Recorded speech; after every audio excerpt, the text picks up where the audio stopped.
Today I want to show you a very unique way to get rid of that really stubborn belly fat. If you're female or male, we're going to talk about the differences. I'm going to talk about if it's better to use exercise or diet or other techniques. But for most of you watching, this is probably new information that you've never heard before. So definitely take notes. One of the things that I think is very important before you jump into solving any problem is to really understand the problem a little bit more. So when we're dealing with belly fat, we're dealing with, there's different names for it: central obesity, visceral fat, abdominal obesity. There's a lot of different names for this belly fat. And so this type of fat is very different than your superficial fat. It's called subcutaneous, that's just underneath the skin. Belly fat or visceral fat is fat that is ectopic, which means it's outside the fat cell. The fat is in the organs, and it's especially in your liver. So in other words, if you have belly fat, you have liver fat. And it is essential to get rid of the fat off the liver to get rid of this midsection weight. Now, there's quite a few mistakes that people make when they're trying to deal with this. They're at the gym trying to do spot exercises where they're doing sit-ups and crunches for weeks, months, and they're not seeing any change. They go on a diet, and many times that won't work either, unless it targets the liver. So I'll just give you a little picture of what's happening here. So we have liver that is filling up with fat. It's spilling off into the midsection around the organs in your visceral. That's all the organs in the mid part of your belly. And this is called ectopic fat. And what's really going on behind the scenes is there's this hormone called insulin. And insulin is a fat storing hormone. It also prevents you from losing your fat. So there's a lot of insulin being pumped out by the pancreas, and then that's turning into insulin resistance, which makes it really hard to lose weight because the body is pumping out so much insulin. And that insulin communication is store fat, store fat, store fat. And then this ectopic fat basically creates insulin resistance. So it's a never-ending cycle. And of course, you may already know that carbohydrates and sugars and things like that increase insulin, but also there's something called gluconeogenesis. That's where your liver is making new sugar. And if you have insulin resistance, your liver will make sugar, not even from the sugar that you eat in the diet. It can actually be converting other things to sugar. And it's kind of a double-edged sword because you have your own liver making sugar, which is then converting into more fat and making more fat. So I need to kind of explain how to correct this. There are 6 things we're going to talk about. And one of the solutions is not to detoxify the liver. That is not going to work. And yes, exercise can help, but not as a direct way to burn off the fat. It's more to use up the energy, also to help your stress, and also to help you sleep better. Because not only is it the carbs that raise insulin, but also the stress activates a hormone called cortisol. And cortisol is a sugar hormone, and it will release sugar. In fact, it's called glucocorticoid. If you take a look at some of the synthetic versions of cortisol that they use as medications, like prednisone for all sorts of inflammatory conditions, if you look at the side effect, it's major weight gain, especially in your midsection. If you look up excessive production of cortisol, you will see a picture of someone's belly. Why? Because cortisol mobilizes different tissues and turns your muscles into fat. So let me just talk about this right now, reducing stress, but with more sleep through the type of exercise that I did a whole video on this, aerobic exercise. I don't know if you can see that. No, you can't see that. So I'm going to write down right here, aerobic. What is this? That's walks, long walks. Best way to reduce stress. Or physical work around the house. Very, very important for reducing stress because it takes the mind off things. But you want low intensity, long duration walks. It's going to help not necessarily burn off the fat, but it's going to help burn off the adrenaline and the cortisol that's flowing through the body from the stress. Reduce the stress, it's going to help you sleep. And it will burn off some calories as well. But let me just kind of talk about burning calories off and what I mean by that. Well, the energy factory of the body It's called the mitochondria right here, okay? And the purpose of the mitochondria is to take your calories and then turn it into chemical fuel called ATP. ATP is like the battery of the body, and so the mitochondria is the battery maker, okay? And what it's doing, it's extracting energy from food, and it's turning it into this right here, so then it can be used. What's interesting about this ATP is that it's not stored, okay? So you don't really have a lot of stored ATP at any one time, very small amount. So here's the thing you need to know. What can we do to increase more ATP production and burning? That's the question. Well, that relates to exercise. So exercise does have an important factor, especially if you understand that when you compare someone at rest versus when they're exercising, you can increase the production of ATP by 1,000 times by intense exercise. So I do recommend doing periodic intense exercise. It's called high intensity interval training with the walking for various reasons. One is to start using up some of this energy right here. We want to use up the fat right here, right? And we want to add the right type of exercise. And we want to do high intensity, full body type exercise. You can do sprinting up a hill. You can do spin bike. You can do weights, any type of exercise that will increase a great amount of demand for energy. And then that's going to tap into your reserve, which is the midsection fat over here. A couple things you need to know about exercise. You want to make sure you don't overtrain, because if you overtrain, it's going to increase stress.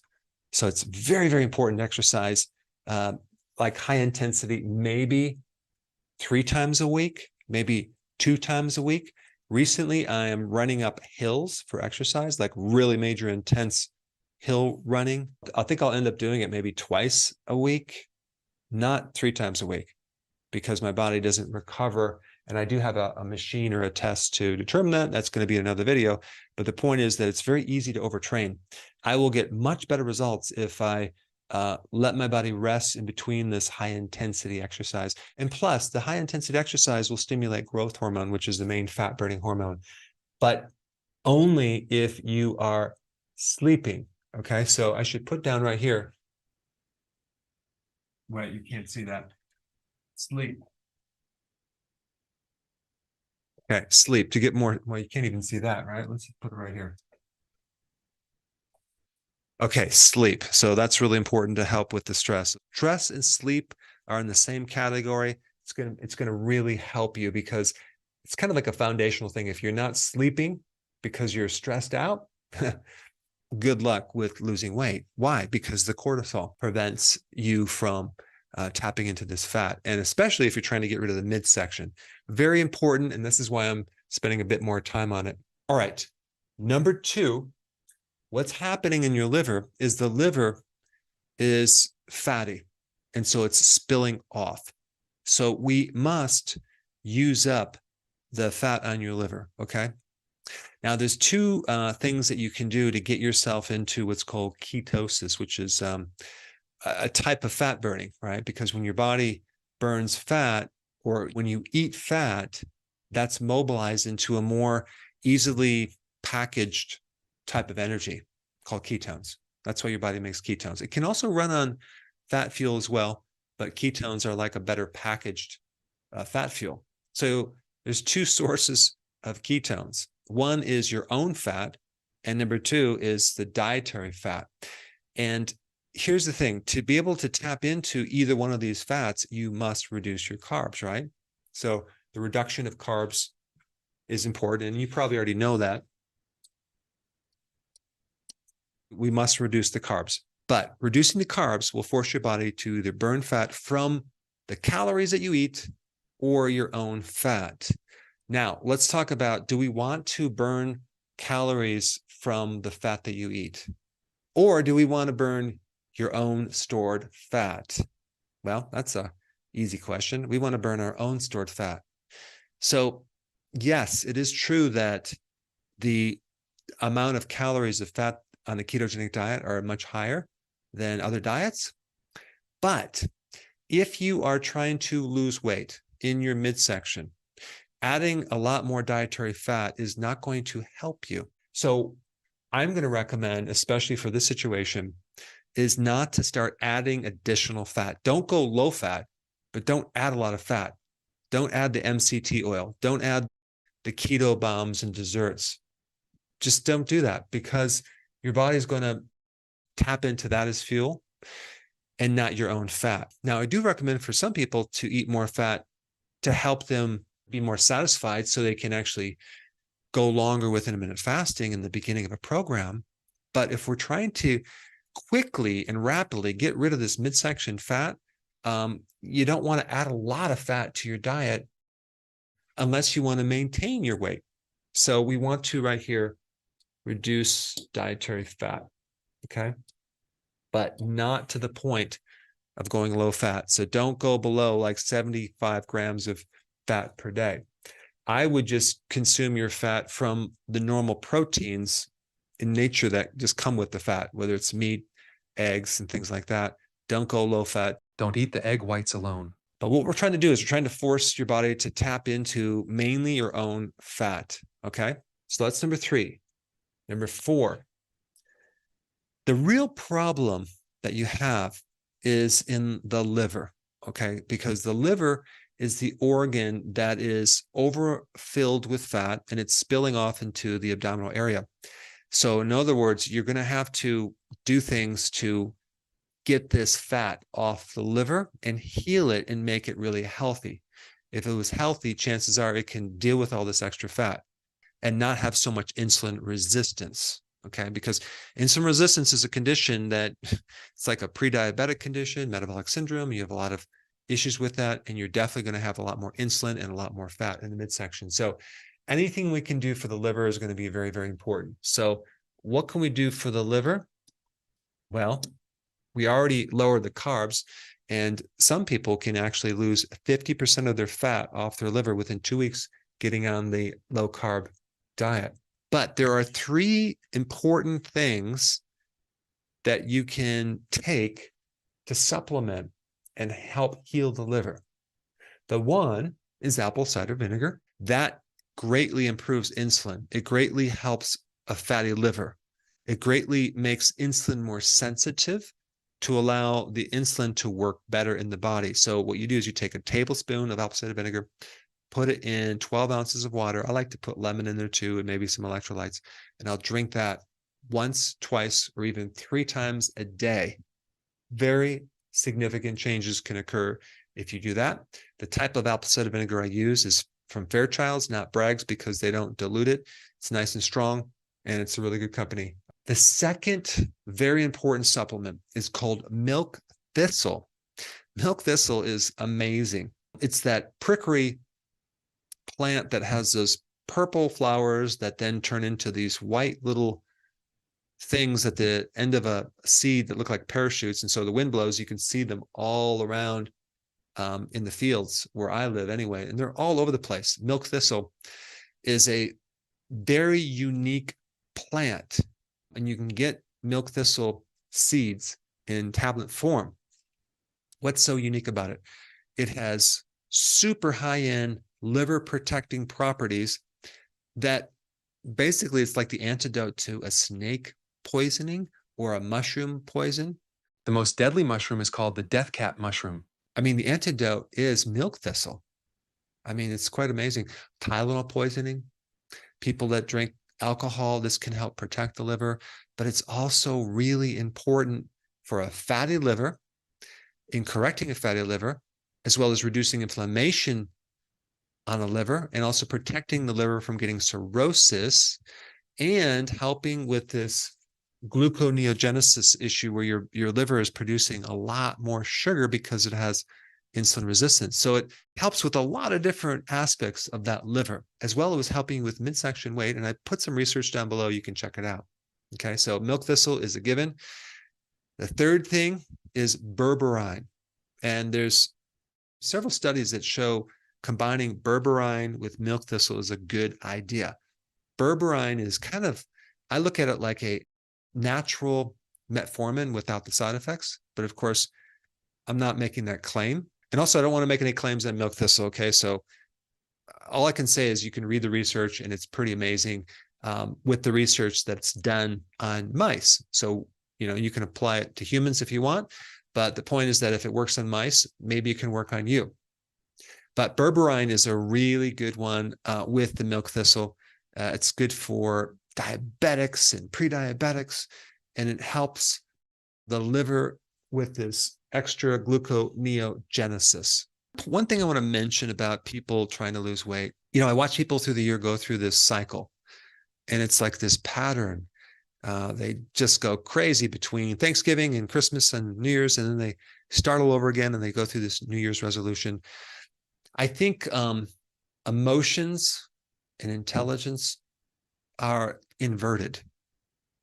People get wrapped up in emotions at social activities, birthday parties, events, holidays, going out to dinner with friends. And I watch this, and the intelligence or the IQ with foods goes out the window. People don't really learn from their mistakes, like they keep going in these same patterns over and over and over again because they're eating things that they know are bad for the liver, and they're drinking alcohol that they know is bad for the liver, but they still do it because they're wrapped up in the emotion. So I'm going to recommend that you step back for a second and really reevaluate your environment and the people around you, and just don't get in those situations. Change the habits. In a person with belly fat, you have to realize that's not just a minor thing. It's pathological. It's disease creating. It's creating inflammation. It's creating problems in your liver.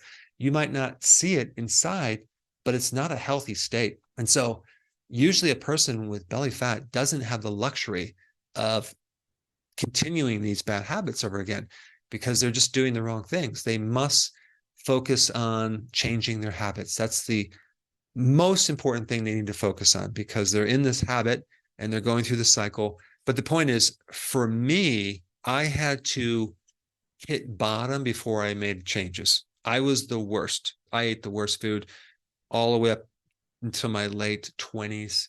I mean, I just wouldn't eat a little junk food.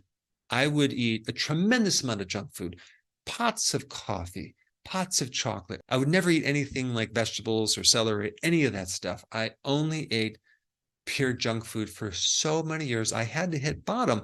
And even when I hit bottom, it took me many years to feel terrible before I said, it's not worth it anymore. So now my liver is like a barometer. If I go off the program, like my body does not react well. If I were to drink alcohol, I just would want to go to sleep. I think that's a good thing because I never in a million years would have gotten into health if I didn't have these health problems.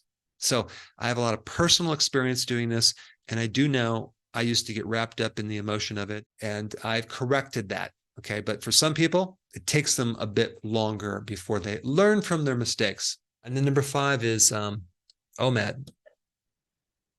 1 meal a day, intermittent fasting. If this doesn't happen right here, if a person still eats frequently and snacks, I don't think these other things are going to work. This is probably one of the most important things right here. Actually, it's the most important thing because when you don't eat, you force your body to live off its fat reserves. So it's like a pure fat burning experience. You can get into deep ketosis if you combine low carb OMAD with exercise.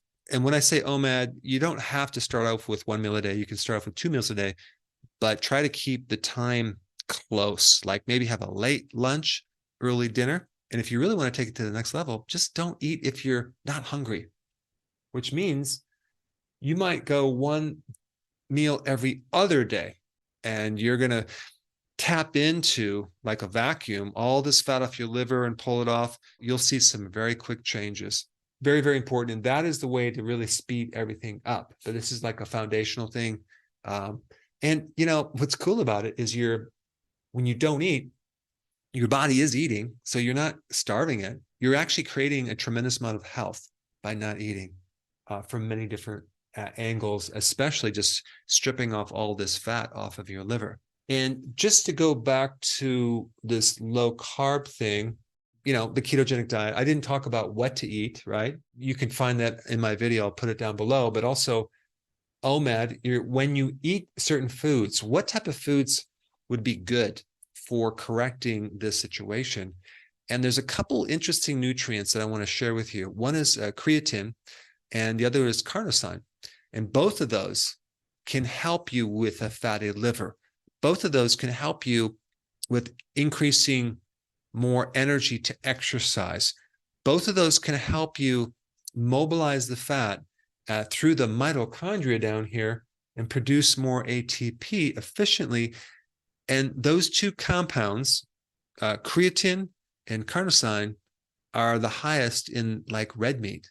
So I would highly recommend doing red meat several times a week, or hamburger, things like that from a quality source, grass-fed, grass-finished red meat or a steak, because you have a lot of factors in there. You have a lot of nutrients, there's virtually no carbs, and you have that carnosine and creatine that can help you.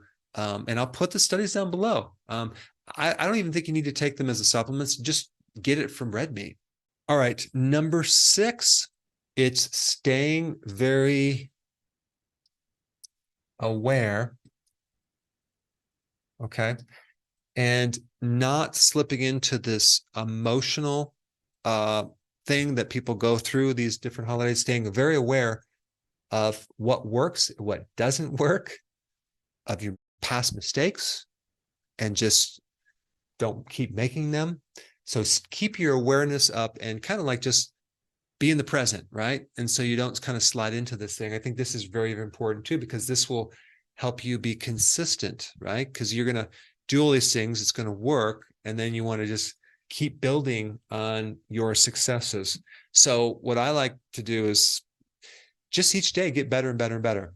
Okay, you screw up, good. Then correct it, do better, and keep implementing the things that worked, and then get rid of the things that don't work. Okay, so I think this is going to be important too, because how many people just either forget what they did or just ignore it? They just slide into this whole thing, which the logic goes out the window, and so does their health. So anyway, I think these actions can really take you to the next level if you want to get rid of your belly fat, or whatever you want to call it, central obesity, visceral fat, or whatever. Now, if you want special content that is not on YouTube, you should go to my site, drberg.com. I'll put a link down below, and sign up on my newsletter, because I'm going to be releasing some really great things that you're not going to be able to find on YouTube, because they're kind of filtering out certain things. So anyway, click the link down below, get signed up, and I will see you on the other side.